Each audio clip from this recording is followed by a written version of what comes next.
We're here for another player profile inside the Lair. Today we are joined by freshman outfielder Matthew Chuy Thomas. Chuy, thank you for joining us today. It's an honor to be here today. That's right, I like hearing that. I might make you say that a couple more times before see. Let's start with the nickname. So Matthew Thomas, maybe the school teachers know you by, but on the field no one calls you Matthew. Why Chuy? Where did that start? Why is that? So I have an older brother who's 2 years older than me. When we were younger, he would say Matt Chew instead of Matthew. Okay. So he kind of just started shortening that to Chewy, and here we are, 18 years later, still sticking. That's good. It's good that it's not bad, right? If it was a bad one that people just ribbed you on all day, then you'd probably hate your brother. So it's a good thing it was a good nickname. No, I love it. I wouldn't trade for the world. Good. Well, let's learn more about Matthew Chuy Thomas here. Born and raised Garden Grove, California. Graduated from Cypress High School. Also played football in high school. 2003 Hitter of the Year for baseball, career batting average of .391, including a game-winning walk-off homer to clinch the Empire League Championship. Just talk to us about what were some of the big people, places, things. What were the most impactful things on you becoming who you were before you got here to Cal? So my sophomore year of high school, I transferred from St. John Bosco to Cypress High School, where I ended up graduating. And there I met my head coach, Coach John Weber. And he was a very influential person to me, not only on the field, off the field as well, making sure my grades were good, which was another reason I was able to have the ability to come here. My junior year of high school was rough. It was really rough. The transfer rule, you have to sit out half, whatever. Right. So I come back, I just do absolutely horrible, right? Horrible. And I end up getting benched like a few games before playoffs, so that was a really heartbreaking moment for me as a player. And my following year, senior year, I come back, I work harder than ever before in the off season with my new and then current hitting coach, Joey Kuna. And start a senior year, same thing. Like first 5 games, I go 0 for 10. I get benched for 2 more games. And then I come back, I just get this fire in me. I can't even explain it. You just have to experience it. And I come back and then I hit 500 the rest of the year.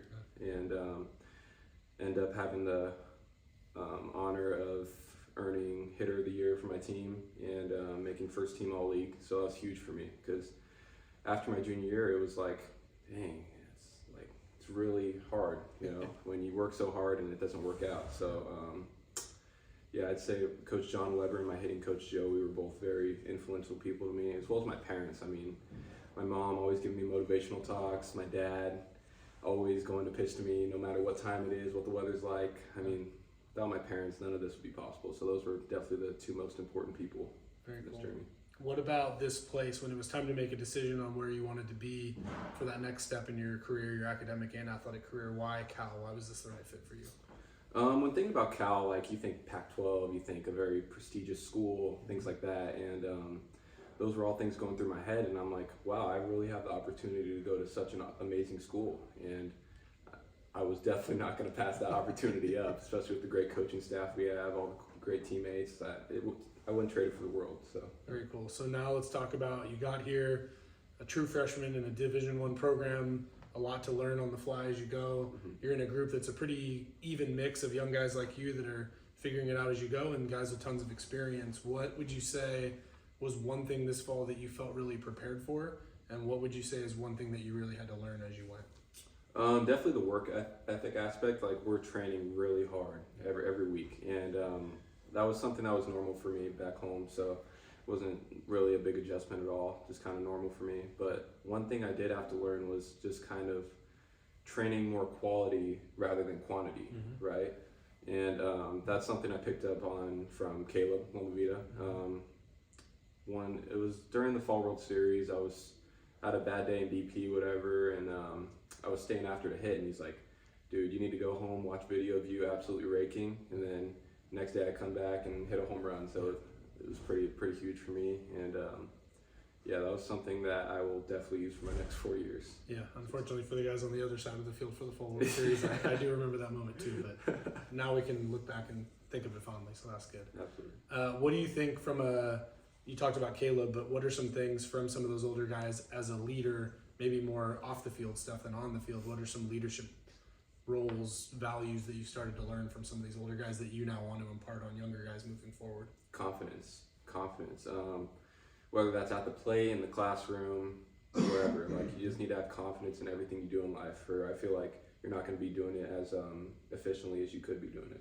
Very cool. What would you say for you now, going back to the field, are the biggest goals that you have, either for yourself or for this team as we get towards the start of the spring here? Omaha, that's the one word that comes to mind. Omaha. Win games, win Pac-12 championships, like be a great teammate. Those are the things that come to mind for me. Good. I like them all. Those are all big goals. So Yeah. That's good. Last question we're going to ask. Same one we finish with everyone. We're going to forecast into the future. So 10 years from now, we'll come back, we'll watch this video, we'll do an alumni profile on all the cool things you've done on and off the field since your time here at Cal. When people look back at your time in this program, what is the legacy that you want to leave here? I want people to look back at me as a humbled, resilient teammate and player. Good. Well, good. Good luck doing that. I don't think you'll have any problems, but thank you for joining us today. Good luck this spring. Yeah. And I don't know, maybe we'll try to come up with a cooler nickname, but I think what we got is good so far. Yeah. Oh, yeah. Thank you for joining us.